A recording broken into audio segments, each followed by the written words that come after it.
little dead limbs and stuff at night, I'd light them in there. It felt awfully good.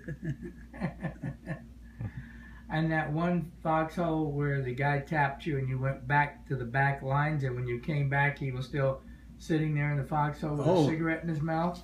Oh, that time was at a railroad track, and I'd dug into the cinders, you know, it's billow cinders. A nice place. I was supposed to be on outpost that night, and we got relieved. Sometime during the night, we got relieved, and the guy that took my place the next morning was sitting up his head just above the foxhole. A burned out cigarette in his mouth. He was dead.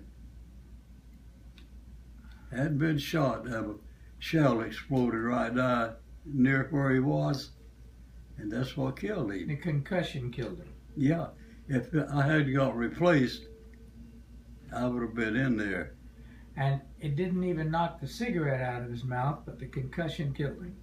Undoubtedly it did. They said it was still in his mouth. It was just burned out. It might have just took all the oxygen or the shock, I guess. I don't know.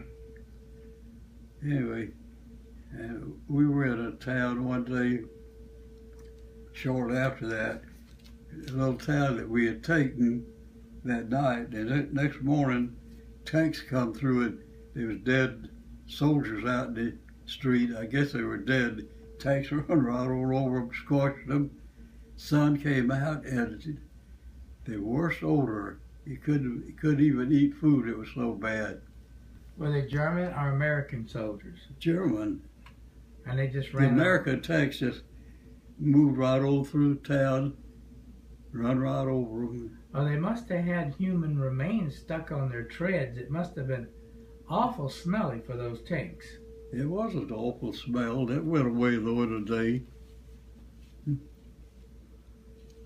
Another thing, I had a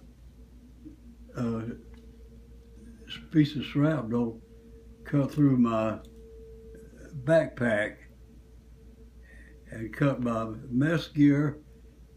Right, the lid of the mess gear cut right through it and cut out a section of my carton of cigarettes and didn't even scratch me. Wow.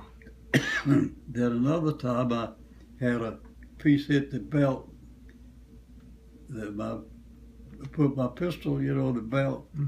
A piece of shrapnel hit that real hard, but that kept it from hurting me.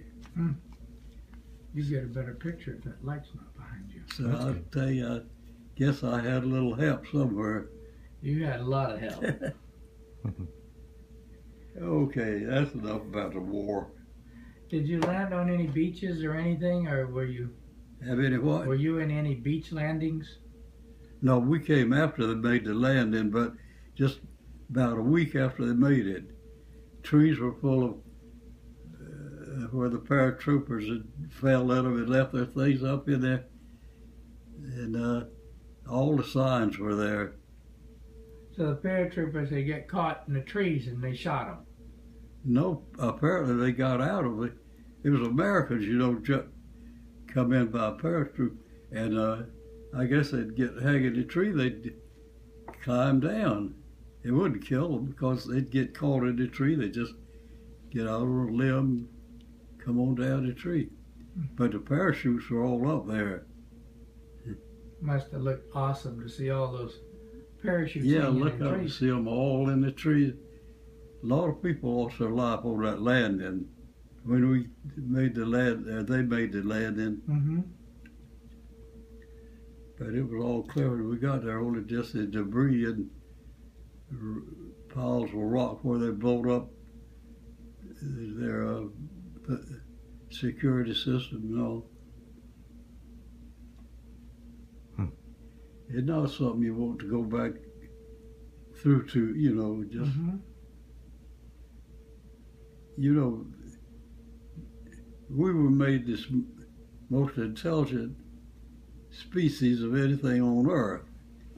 But rather than use it to make it a better world, we use it just like the smaller ant uses to destroy their enemy. And we go out and kill.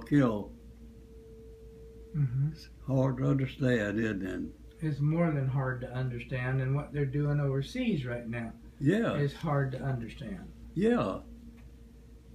What we did in Iraq, we took the government away from the people that had it, give it to their enemy. Then we left. So the people that had it now is coming back in full strength.